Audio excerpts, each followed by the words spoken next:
Morning folks, hope you're all doing well. I would like to say we're here on a bright and early day. We're certainly here early, I'm not so sure about the bright. We've had a cracking week this week, loads of sunshine, but now things have started to turn a little bit. So there's a little bit of a warning there that we're still not quite out of the cold weather. Our last frost date again here is towards the start of May, so we've still got at least a good sort of 6 weeks before I want to put anything kind of tender out on the plot. Anyway, a couple of little jobs to do today down at the plot. I was down last night doing some tidying up, and I've eventually taken the cover off where I'm going to put the polytunnel. And I knew the ground was a little bit uneven under there, but oh man, it's really sort of properly lumpy and bumpy. So I've got a bit of a job to sort out getting that done. Sorry, just going to open the gate there and pop through. Right, what I'll do, if you bear with us a second, if you don't mind me spinning around as well, is I'll turn the camera around and we'll have a pop down the end and I'll show you what I mean about that bit of ground. Right, here we go. Pop down this way. Oh, here's one little job we did. We'll put the fleece on the potato beds to start warming up the soil. I mean, like I say, we've had a cracking week and it's been really warm, but that'll do just the job there for the next few weeks until sort of first week in April, second week in April maybe, when I put the potatoes out. But that's getting the ground warmed up there. So we'll have a bit of a mooch down here. Let's have a look. So here's this bit here where it's all been covered over. That's been covered over for at least 6 months. So you can see it's done a great job of killing all the weeds off and all the rubbish and all the junk that was under there.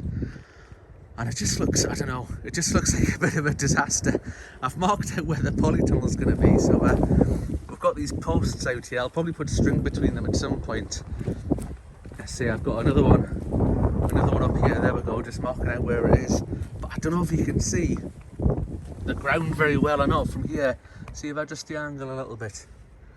I mean, that's about as uneven as it comes. There's a couple of big massive lumps there. I'm worried I'm going to unearth some sort of body, or perhaps there's a dinosaur or something buried under there. But between that post, you can just sort of see it over there in the far corner, the little stake that I've got over there.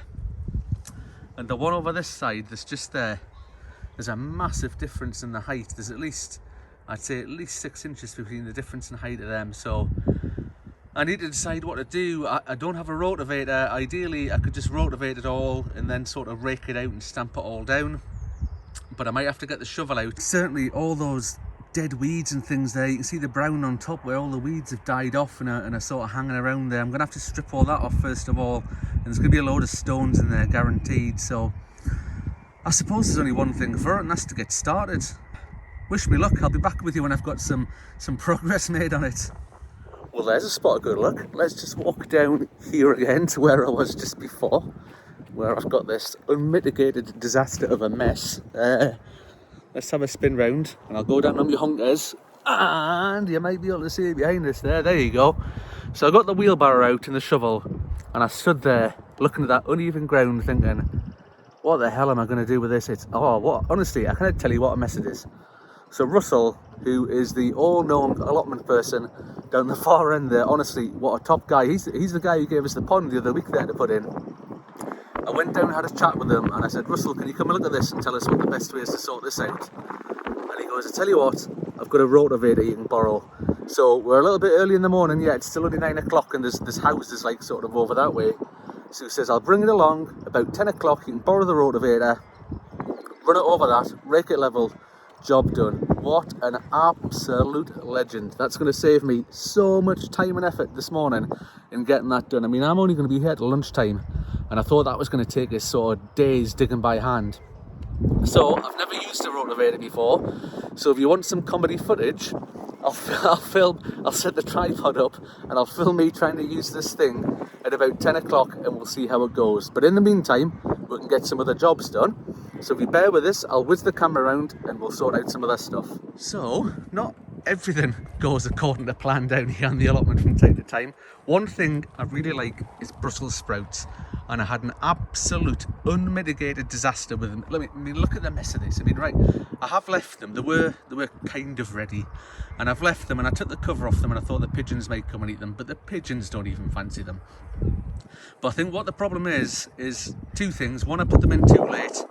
And the other is they weren't in firm enough. I mean, you can see that one leaning over there like that. And when they're not in firm enough, That's when all the leaves go all a bit funny like that when they blow. So this is all going to get cleared out. In fact, I'll tell you what, I'm going to do that now. Let's get this. I'm sick of looking at it. God, that's right in there. Oh, there's a close-up of the Brussels sprouts there for you. I bet this is riveting footage. That's not even going to come out. I'm going to have to put the camera down and use two hands. That's coming out. This is getting hoed over and sorted, and that's just destined for the compost bin. That, apart from the stalks are really tough. They'll take ages. Even chopping them up, that's going to take ages to get them composted. Strip all the leaves off. We'll chuck the stalks in the sort of communal pile over there. Job's a good one, and then I'll see what else we've got to do. Back with you in a jiffy. Things are starting to pick up wind-wise. You can see the fleece on the potato beds there starting to blow away.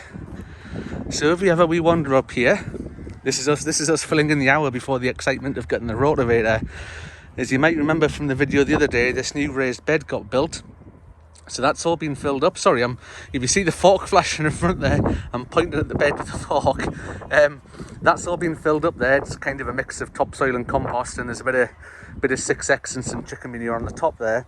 So the next job is, last year, this bit here, sort of between where the weed fabric is there and the new raised bed, this had all the strawberry plants in it. What I want to do is get those strawberry plants up and into the raised bed.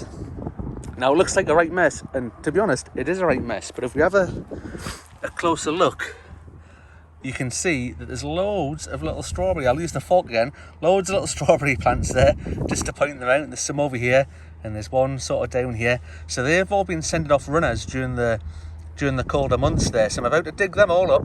We'll get them transferred in that raised bed, and we'll see how much space they're taking up, about whether we need to get some more to fill in the gaps or whether we've got enough in here. And there we have it, folks. Another job done for today. All those little strawberry plants have been recovered from the rather sad looking bed next to it that was here.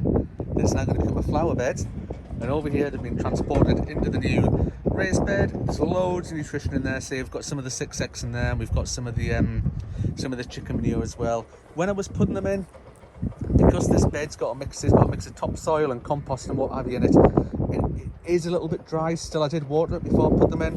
But one last thing to do, believe it or not, in the end of winter, start of spring, in Scotland, we are busy watering, believe it or not, because it's been a very long sunny week. So we'll give these a quick watering in, and that water there as well, it'll break down all that chicken manure. There we go, job done. Well, here's a turn up for the books. Russell indeed did come down with the rotavator, and look at this. I'm afraid there's no comedy footage for you of me trying to use it, because Russell did it for us. What an absolute gent. So now all I've got to do is get this raked over nice and level. This would have taken me days to sort by hand, and it's taken him about 20 minutes to rotivate all this. He went over a good few times, softened all the soil up. So I'm going to get this nice and level, look at it, where the frame's going to go, get it sort of pegged out. I'll bring some string down next time. I've got some green twine in the shed that I could use to sort of mark out where it's going to go, but I always end up tripping over the twine because I cannot see it, so I need to bring down some white string so it stands out when I can do it right. I'm going to get to this with a rake, we'll get it looking reasonably level, and I'll be back to show you us finishing off there. Back in a minute. Well, would you believe it, I completely forgot to finish filming today's video with the plot.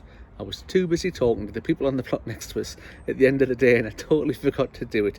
So here I am, sitting in the sunshine in the back garden, enjoying the end of the day.